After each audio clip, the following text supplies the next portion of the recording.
Gostaria de saber o comentário de vocês aí a respeito disso. Mas bom, vamos ao tema do vídeo, né? O banco vibra muito, principalmente quando esse carro já está um pouquinho usado, sabe?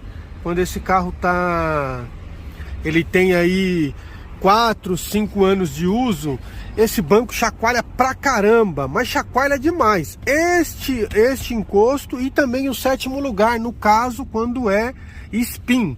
Quando é Onix, quando é Tracker, né? A gente sabe que não tem o último banco. É muito fácil para resolver, sabe?